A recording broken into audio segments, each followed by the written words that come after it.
I recently made the baffling decision to watch all three, at the time of recording, of James Cameron's Avatar movies. As a teenager, I enjoyed the first one for its spectacle and for the technical boundaries that it pushed at the time. Before then, like the vast majority of people, forgetting it ever existed. Due to what seemed to be its world, its characters, its narrative's complete inability to have any lasting impact on the human heart or the human mind whatsoever. But just a few months back, I rediscovered the sheer joy of watching the original two Terminator films, both directed by James Cameron. And at that same time, I also figured out how to enjoy James Cameron's Aliens, a movie which I had personally always described as weak and flawed when compared to Ridley Scott's original Alien, which itself sits comfortably in my top 5 films of all time. More on my journey to appreciating Aliens in an upcoming video.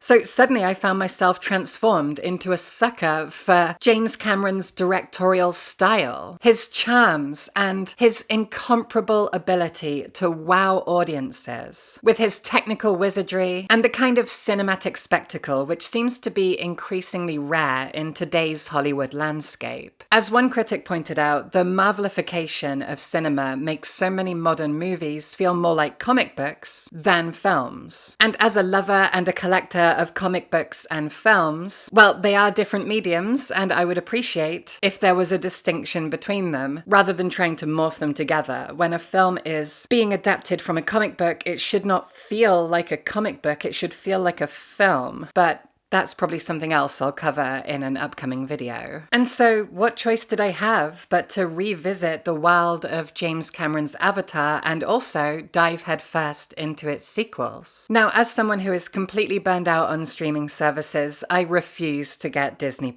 So instead, I spent a ridiculous £50 on the newly released 4K box set of the Avatar trilogy, which I admittedly already no longer have, because after watching the Avatar movies, I soon enough sold them and used the money to buy a Universal Monsters box set. I personally think that was a great idea, but you let me know in the comments if you agree. Watching the Avatar trilogy, as it exists at the time of recording, over the course of just 3 nights, left me with some deeply conflicted thoughts about the world of Pandora itself and about what James Cameron is doing with that world that he and his team have created. So let's talk about it. Part 1. I'm Blue, Dabba D. James Cameron's Avatar was released in 2009. It had a ridiculous budget of $237 million, and it grossed an absurd $2.924 billion at the box office. As the saying goes, you gotta spend money to make money, and Avatar certainly made money. But I am far from the first to point out the baffling and bizarre fact that Avatar is perhaps the singular example of a piece of cinema making all the money in the world, having been seen by everyone and their dog at least once, and yet somehow having precisely zero cultural impact on the world at large. In my opinion, this is because when we talk about art in our day-to-day conversations, we talk about stories. We talk about characters, and we talk about themes. What we typically don't do is talk about sky-high budgets and technical wizardry. We as human beings use references to books and movies, to stories in general, as a kind of social shorthand for how we feel and for the things that we experience. Money in tech has nothing to do with it. And the reason no one has ever referenced Avatar in casual conversation is because Avatar is, and say it with me, offensively unoriginal and derivative. Exactly. Dances with Smurfs and all of that. Genuinely take a moment and think about how often you make a reference to a book, a movie, or a character from a book or a movie in your day-to-day life. It's probably far more often than you realize. Think about novels and movies like The Lord of the Flies, 1984, Moby Dick, The Handmaid's Tale, Flowers for Algernon, The Shawshank Redemption, Apocalypse Now, Jaws, Forrest Gump, Jurassic Park, Ghostbusters, Men in Black, heck, even the movies of my personal nemesis, Quentin Tarantino. I could go on and on and on. We refer to things as our white whales. We make references to scenes in Forrest Gump, blah, blah, blah, blah, blah. We, as a society, use the stories and characters in these books and movies as metaphors to help communicate the things that we experience every single day. And tell me you've never seen or done or experienced something, and when telling a friend about it, have said, well, it was like that scene in. Nobody ever uses the events of Avatar as a touchstone for picturing something or experiencing something, or even as a metaphor for something that happens in the world of politics and current events. Avatar gets forgotten. It has left no impact on us. It did not worm its way into our minds and become some easy-to-reach point of comparison when we need a metaphor for something that happens. Every one of us has seen a story pop up in the news and thought, wow, it's like 1984. That kind of thing doesn't happen with Avatar. And if the themes found and explored in James Cameron's Avatar ever do come up in conversations around current events, likely in connection with Indigenous rights, versus the colonialist powers in places like Canada, the US, Australia, New Zealand, and so on, what would we turn to as a point of reference instead? Probably Pocahontas, right? It's far more likely to make a Pocahontas or Dances with Wolves comparison than comparing the topic to fucking Avatar. I mean, Avatar doesn't even get memed. YouTubers around the world, big and small, insert memed clips into their videos every single day. Those clips are often from films and TV shows, and they elicit a laugh while also providing some kind of point of reference. The film or show could be new or old, it could be for any demographic, any age group, it doesn't matter. If the film includes a memorable scene that can be turned into a meme, then the internet is on it. In fact, you could open up WhatsApp right now on your phone and look at the GIFs that are just movie quotes and reactions to any given situation. Nobody wants to make Avatar a meme. And that right there is genuinely damning. Avatar leaves no impact. One thing we can all agree on, however, is that Avatar was a spectacle. I'll be using that word quite a lot throughout this video, but that's all it was.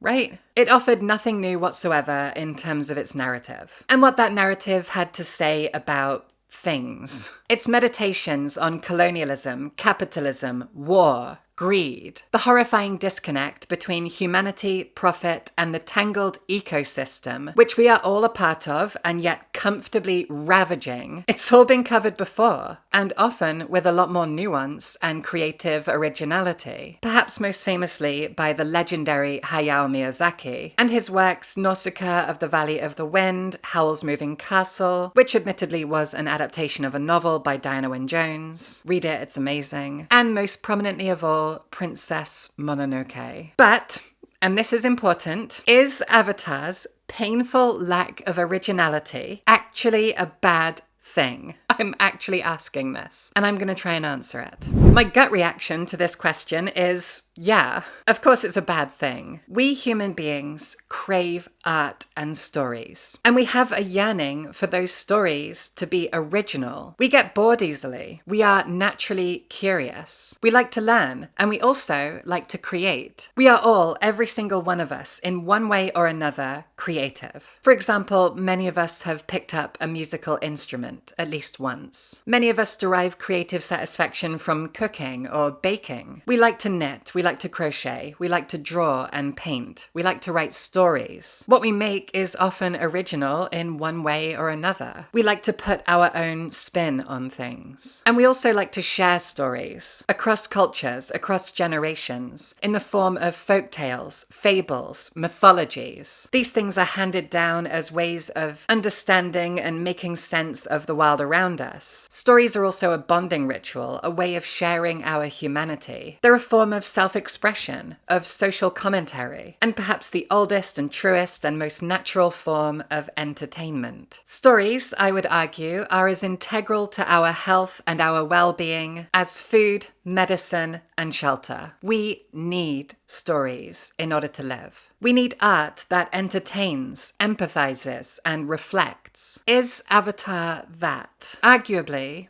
No. Narratively, it pushes no boundaries whatsoever. The things we witness, the dialogue we absorb, the themes we are asked to reckon with, none of it's original. None of it brokers much of a discussion because it's unoriginal, and none of it leaves any kind of deep impact on our souls. Avatar is empty. It is narratively derivative. It is safe popcorn fiction. But so what? Since rewatching Avatar and finally watching its sequel movies, I have argued with myself back and forth over whether or not Avatar has any genuine merit whatsoever as a piece of visual art, as a cultural artifact, and as a story worth telling. And here's where I've landed. On Pandora.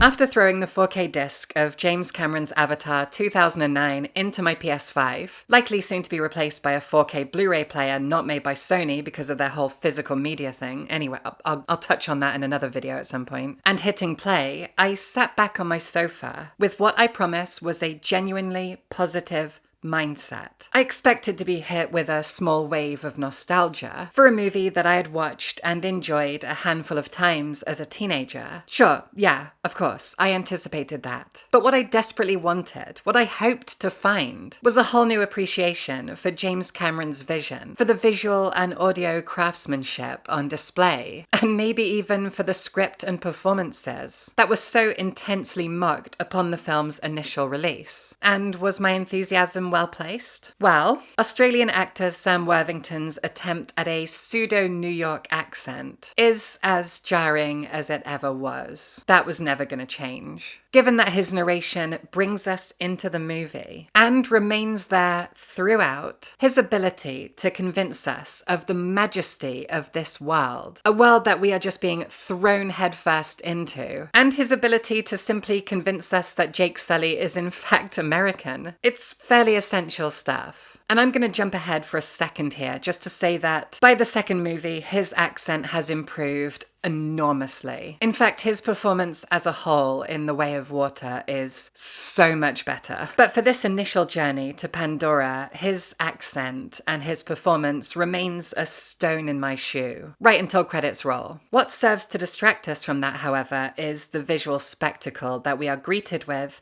immediately. There's that word again, spectacle.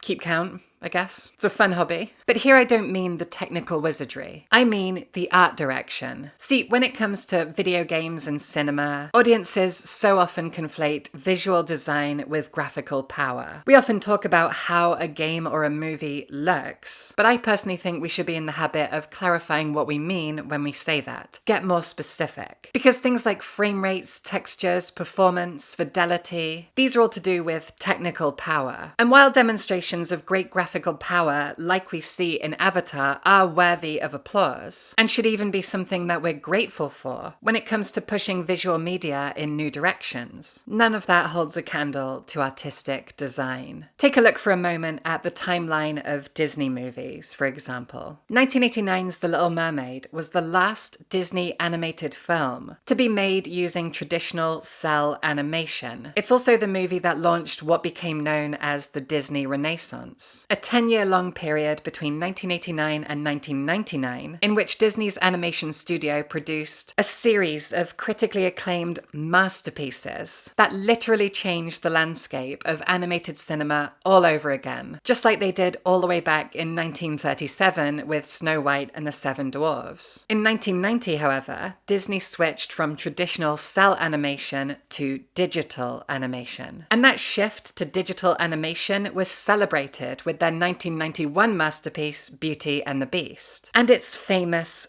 ballroom scene. Shots like the ballroom scene demonstrated the technical power that Disney had just unlocked by switching to digital animation. But do you know what wasn't lost in that shift between cell and digital animation? Design. After that shift happened in 1990, Disney films still retained a unique visual flavor. Look at settings like Belle's Village or Beast's Castle, and the charming design of characters like Cogsworth and Lumiere. Pandora, and indeed, obviously, Beast himself. When you look at these things, you see something unique, something memorable. That shift from cell to digital is akin to when Bob Dylan first picked up an electric guitar. The unique flair, the stamp of visual design and creative energy, that Disney design style, it didn't go anywhere. Now, while I would personally argue that the shift to 3D animation, as we saw with Tangled, Frozen, and Moana, for example, certainly did, very sadly, water down a lot of the unique visual spectacle of Disney animation, that's a topic for another video that I will almost definitely never make because I am in no way a Disney adult. So, going back to Avatar. While the movie's technical wizardry might be impressive, did it actually offer audiences anything worth looking at? I would argue yes, absolutely. Avatar is a technical achievement, as we all like to remark over and over again, and I've already remarked over and over again in this video. But in my personal opinion, Avatar is also a marvel of original visual world and character design, and that, as I've already made clear, is far more important than technical wizardry. And all of this is clear from the very start, by the way, as we see the humans' colonialist invasion ship, full of armed soldiers, approach the atmosphere of the lunar world of Pandora. That ship is all sharp and angular, cold metal and pointy bits. It is a knife aimed directly at a world of colour and splendour. And as a fan of the visual language of science fiction, I also hugely appreciate the visual design of all the gadgets and gizmos that are used by the Earth scientists and engineers. The oxygen masks, for example, have this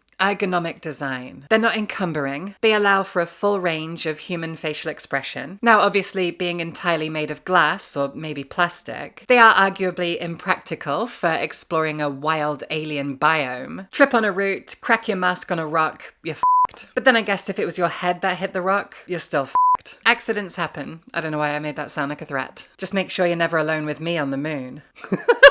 So I guess when I say that the mask is impressive in a practical sense, I mean more as a tool for the actors for the sake of performance rather than practical within the context of the world, and that's not necessarily a good bit of visual language, but it's futuristic, it's believable, and thus it is immersive in its design, and it does the job as a piece of sci-fi tech. And that sci-fi techie stuff is also designed to look clean and clinical. It's polished and decidedly unnatural. All those silvers and greys exist in awkwardly sharp relief to the world onto which the humans have just touched down. Thematically, this is sound. It's a simple visual cue to get the audience thinking about the disconnect between nature and human engineering. Nature which, by the way, created humans. Not the nature of that planet, but Mother Nature as a whole. Now, there is an obvious irony to this, given the fact that this is largely a digital film that has all been engineered by a crew of filmmakers. But suspend that for a minute. See, science fiction began with the birth of Frankenstein's monster all the way back in 1818. My beloved Mary Shelley, a rageful teenager, herself the daughter of Europe's first great feminist philosopher, after whom I named my cat. I don't know where she is right now. While at the edge of Lake Geneva in Switzerland, mourning the loss of her child and bitter about her realizations regarding masculinity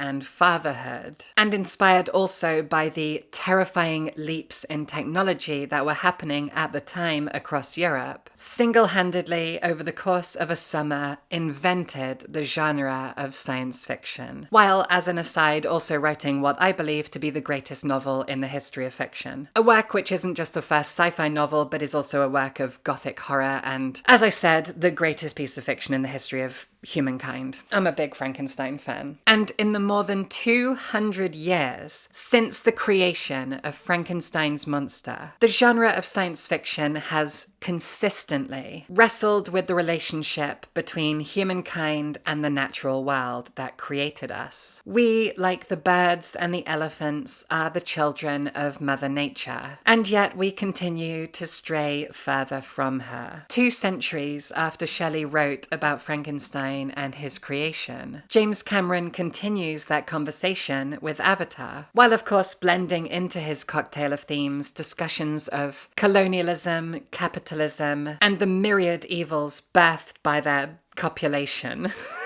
For more on that copulation, I recommend reading Silvia Federici's Caliban and the Witch. Victor Frankenstein defies God and death by bringing to life an entirely new being, constructed from the stitched-together parts of dead and buried men. Before abandoning his creation, abandoning his child... I've abandoned my child! To roam the land alone, desperate for love and guidance and companionship, Frankenstein played the role of Mother Nature. And he failed, because he's a man. Conversely, in Avatar, the invading humans take a blowtorch to everything that Mother Nature has created. While that human crew does consist of biologists, anthropologists, geologists, and other curious minds with a determination to study and discover, those in charge, those with the money and the weapons and the tools and the authority, are there to bulldoze and steal. They come face to face with a natural world entirely different from their own, one unspoiled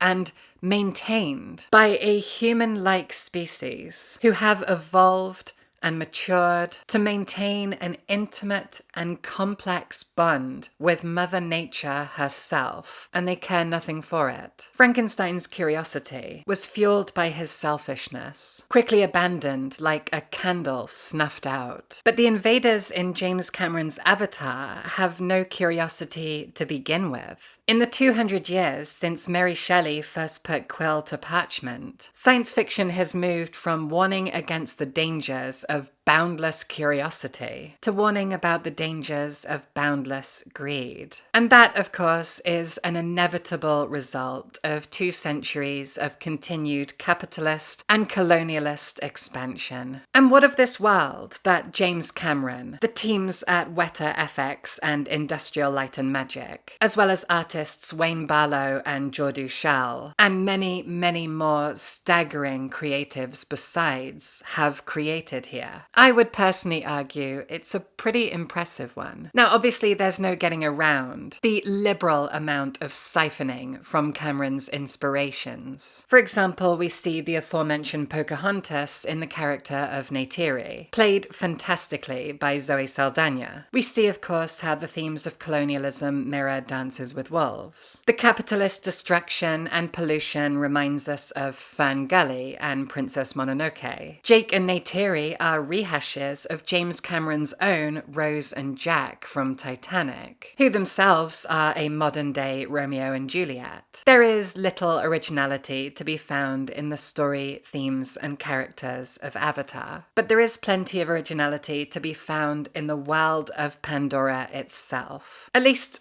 I think there is. And the reason I say I think there is because the first time you see the floating mountains in Avatar, you might be stunned by their majesty until you remember that Zhangjiajie National Forest Park, located in the north of China's Hunan province, is a real place. And as a side note, not visiting Zhangjiajie when I lived in Shanghai is one of my great personal regrets. So then you look at the mountains of Pandora in Avatar and you think, okay, so they made Zhangjiajie a little bit floaty. That's disappointing. And that is undeniably the case for many elements of this film, but when they come together as a cohesive whole, there is a unified splendor to it all that is larger than the sum of its parts. There is a transportive quality to the world that Cameron and his teams have devised here. The work of the aforementioned artists, Wayne Barlow and Jordu Shell, who aided James Cameron in designing the Na'vi themselves, along with the linguistic talents of Paul Frommer, who created the Na'vi language, invite the audience into the culture and the society of a people who feel tangibly authentic. It's like Star Trek. As a Trekkie, I have a deep love for the Klingons, whose fictional language within the show is famously spoken fluently by many diehard fans of the Star Trek franchise. Now, the Klingons were created by several different points of real-world inspiration. Across the original series, the motion pictures, and the Next Generation, different global sources were drawn from in order to create and flesh out the Klingon culture, including feudal Japan, Spartan warriors, the Vikings, and even Elizabethan aristocrats, believe it or not. While many of these inspirations are loud and obvious, most notably of all, I would argue, being Viking culture, they are brought together into a whole that proves to be wonderfully convincing and entertaining for the audience. We believe in the existence of Klingon culture, and it's the same with the Na'vi. The visual design of the Na'vi is, for lack of a better word,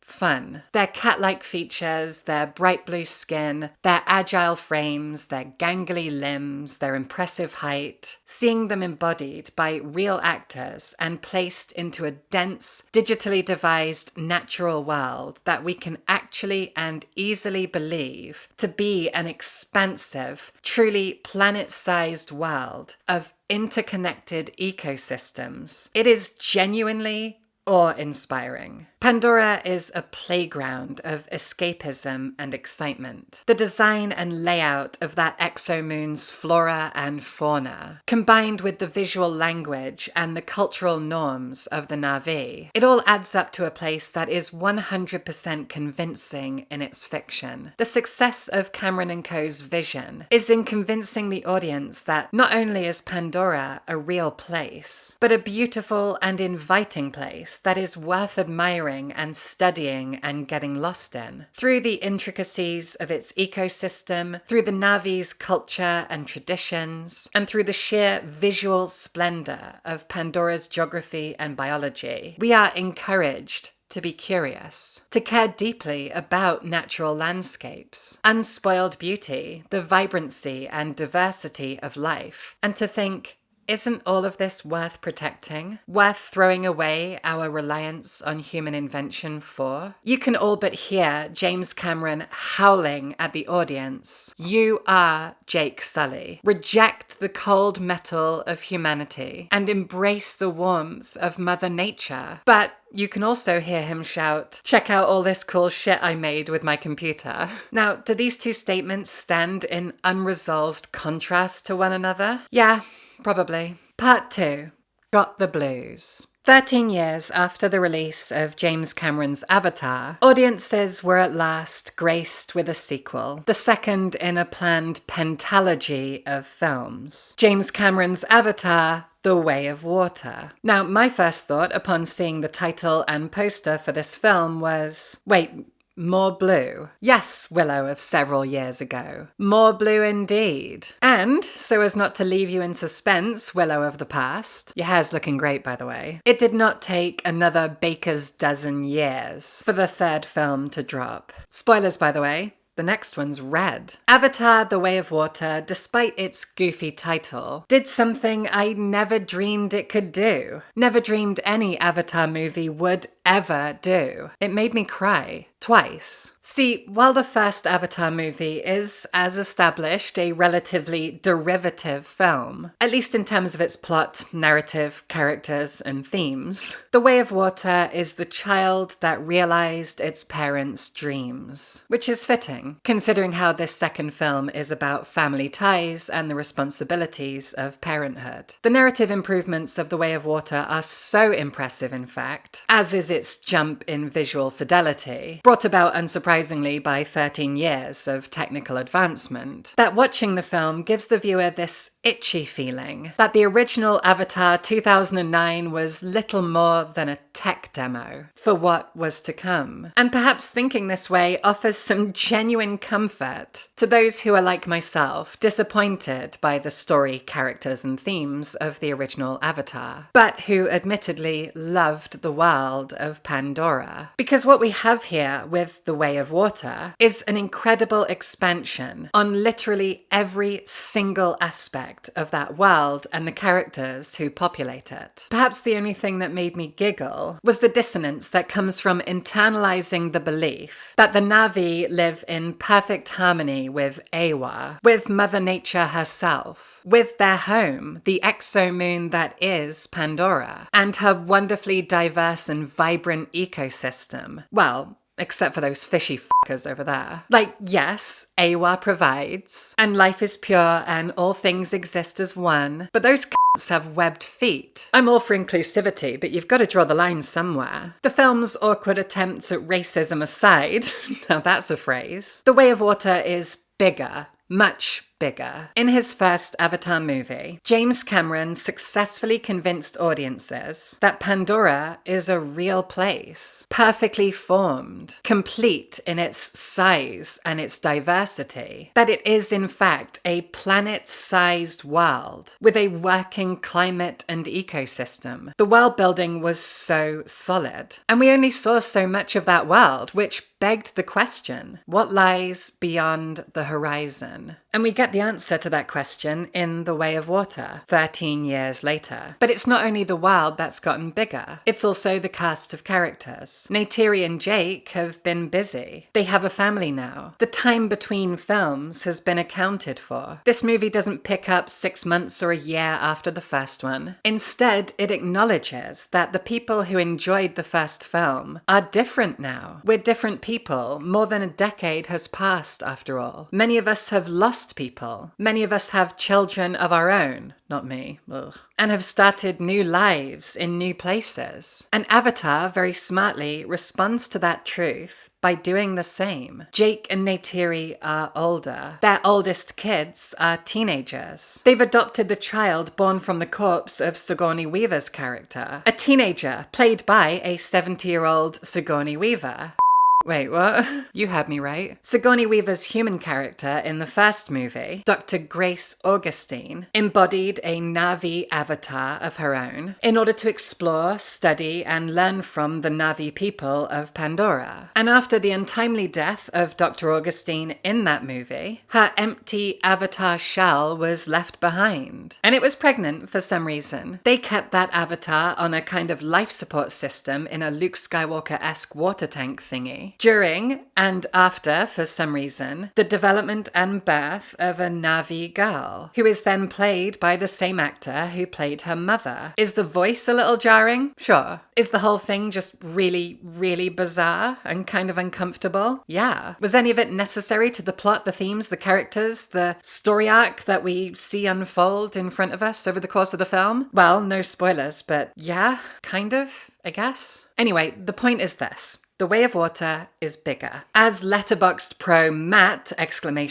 put it, no longer is Avatar just Dances with Smurfs, as it is now clear that the series is meant to be a multi-generational epic, centered around the Sully family and their journey on Pandora. And what a journey it is! Pandora has grown out of a tech demo for audiences to go ooh at, and is now a fully realized fictional world for James Cameron to play God with. New biomes, new traditions, new cultures, new histories, new cuisines, new ecosystems, new ways of connecting with Awa. Whatever James Cameron and his team can think up is thrown into this film, making Pandora a living, breathing entity. It felt like that in the first one, but now it feels alive in such a tangible way. I'll put it this way. You get the sense, after rolling credits on this second movie, that the people of this world just go on living without you. They're real. They all have lives. You are a spectator, a voyeur, a temporary visitor to Pandora, a real place. You are witnessing the Sully saga unfold, but there is so much more to this world, to its people, to its places. If he was so inclined, James Cameron could make 50 movies all set in this world, exploring different people, different places, different time periods, casting casting us deep into the past or far into its future. This world, after all, is his to play with. And I at least have fully bought into the immersion of it all. I want to see more, to experience more, as much as I possibly can. There is also much more maturity to the writing this time around. The clunky exposition and stunted dialogue of the first movie has been replaced with a natural fluidity. Get it?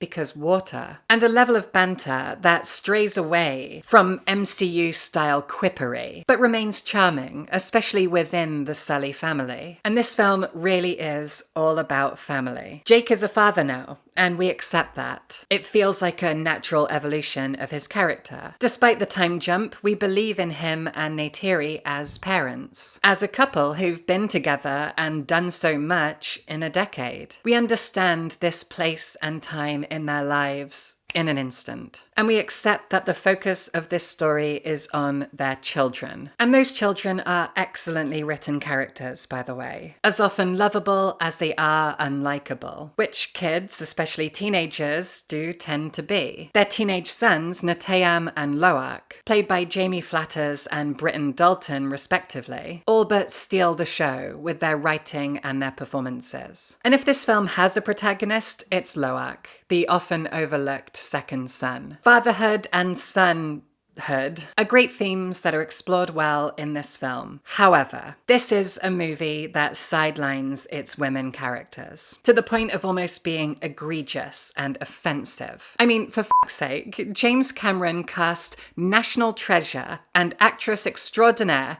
Kate Winslet, who, by the way, as we all remember, brought his beloved Rose DeWitt to life in an unforgettable, career-defining performance in Titanic as the near-silent, pregnant wife of that one guy. I watched every scene that she was in with my beady eyes focused solely on her, just waiting for my girl Kate to deliver an incredible performance that never comes. That is never given permission to come. My fellow edging lovers, shout out in the comments. Kate Winslet is in this film, as far as I can tell, just so that James Cameron could say that Kate Winslet is in the film. Does he do anything with her talents? No, nothing. Her character's defining trait is that she's a village chief's pregnant wife. In fact, the Wikipedia entry for her character reads, Kate Winslet as Ronal, the pregnant wife of Tonawari, the chief of the Metkayina clan. That's your lot, that's what she is. And Zoe Saldana's Neytiri is also sidelined in this story, relegated to the role of nagging wife, who says no and creates a rift in this family more than once. She gets redeemed somewhat in the third film, but only in the sense that she does some cool action heroism shit. But where's her character growth? Since we last saw them, she and Jake have both become parents, but it's Jake's journey of fatherhood that matters here. There is an assumption made by the filmmakers that Neytiri simply is mother. Jake, on the other hand, must learn to be a father. He must grow into that role. He gets a father's arc. She has no mother arc. Now, it could be argued that as an outsider to this culture, this society, that Jake had more to learn, that he started off on the back foot, that Neytiri grew up as a Na'vi, that their customs and traditions are in her marrow. So of course it would take Jake longer to learn the ropes, right? But that argument doesn't hold up to any level of scrutiny whatsoever. Because Jake's arc isn't a Na'vi culture thing so much as it is a fatherhood thing, a very relatable fatherhood thing. It's a tired and often under-criticized trope of literature and cinema, that a woman simply knows things. She was born to be a mother. It's in her DNA. It's in her biology. She has the maternal instincts necessary to be a mother and to carry out the mother role flawlessly. Men, on the other hand, must grow into that role, thus giving men a flimsy excuse to take center stage, to get the main character role as we see their arc grow and develop. Okay, he arrived in a new place, learned their ways, got the girl, won the battle. Now he must learn to be a good father. But what about her?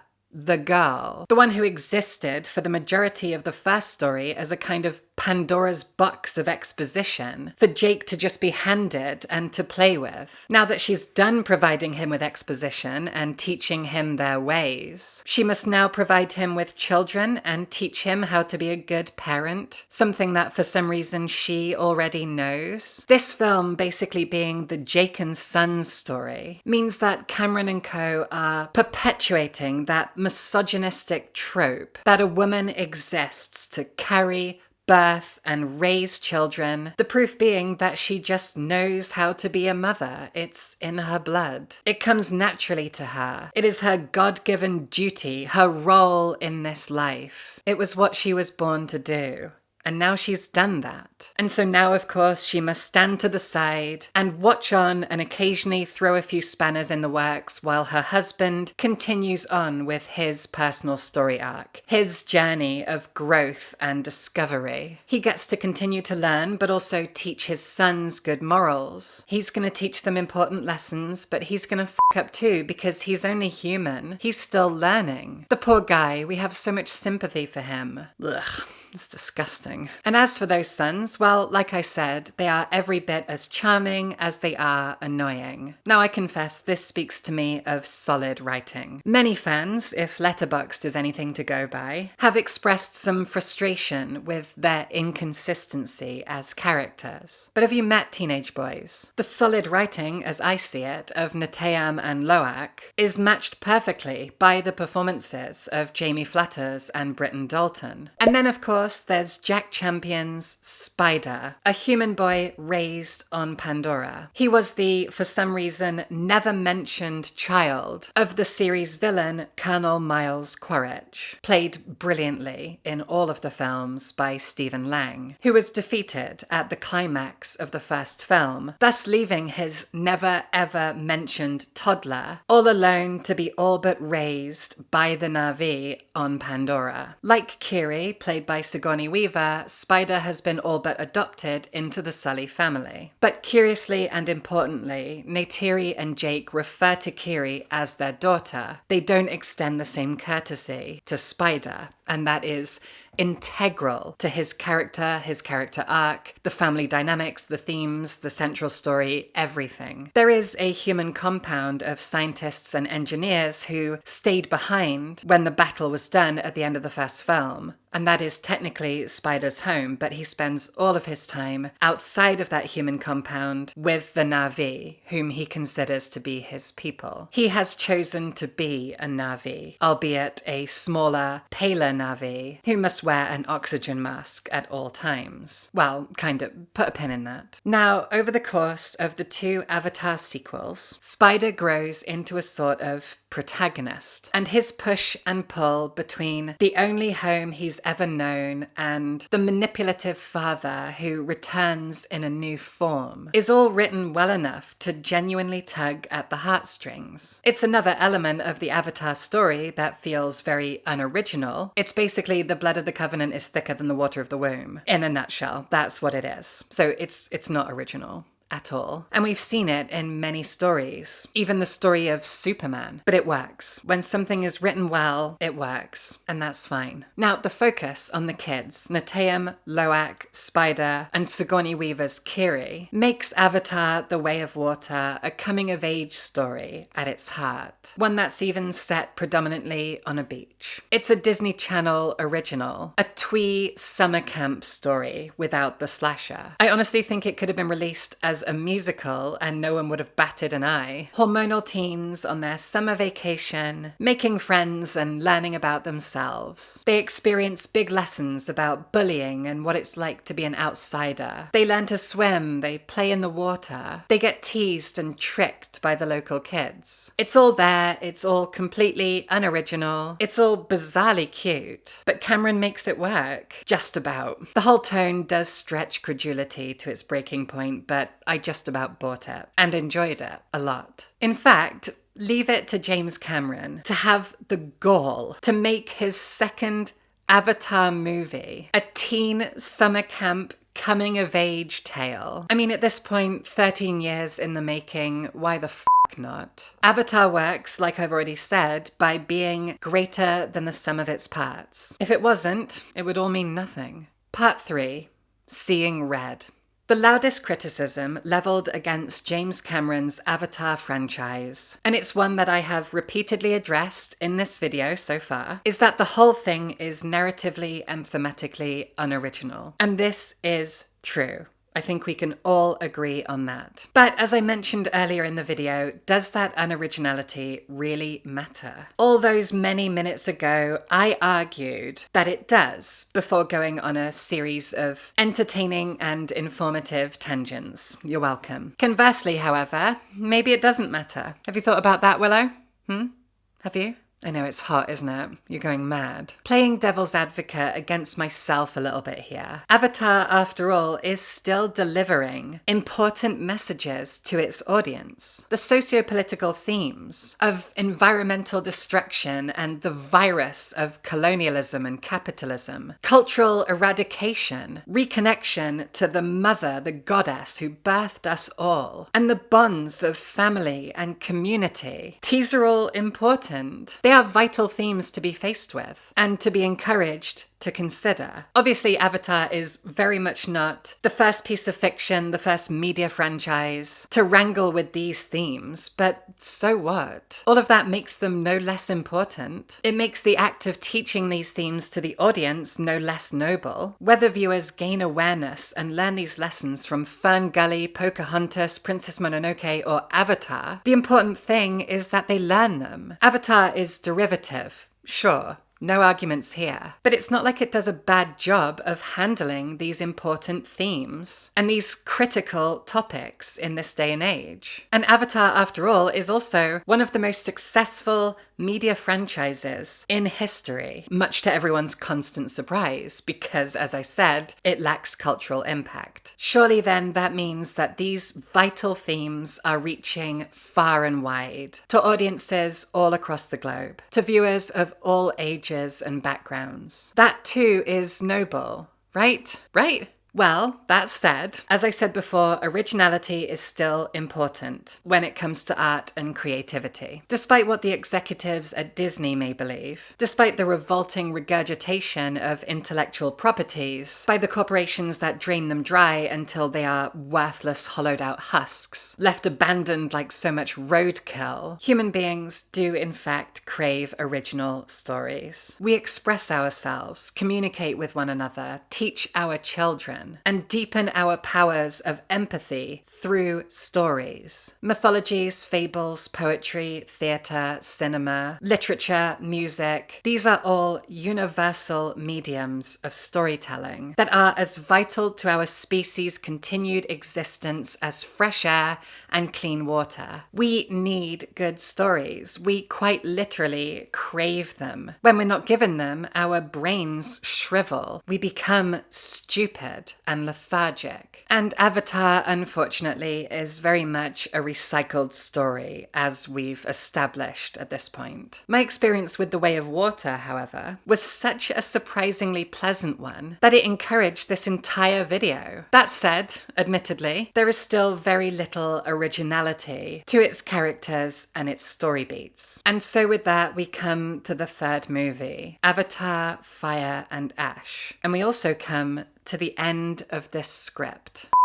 Because here's the thing, here's the very awkward and unfortunate thing, and I am now speaking off script. The third Avatar movie, Fire and Ash, is very forgettable. It's very action-packed. It continues Spider's story and turns him into a kind of protagonist. Jake continues to develop as a father and as a Na'vi a little bit. The fight mostly remains the same. We get some fun narrative and character development for Spider and Kiri mostly. And so it's kind of nice how this film becomes less about world building and more about expanding on the established cast of characters in a way that's satisfying narratively, and it looks gorgeous and the action scenes are exciting and it just gets bigger and bigger and more bombastic and yeah, great. But that's kind of it. I feel like The Way of Water was the peak of the Avatar moment, if there ever was a moment. In truth, I don't have anything to say about Fire and Ash. It didn't stick with me. I don't remember it that well. It was fine. It was about as good as the first Avatar movie, but that film has a lot more to say about it because it was the first one, just by dint of being where everything started. So when something is narratively on par with something that you've gone over, and you've gone over that thing because of the great aesthetics and boundary pushing of the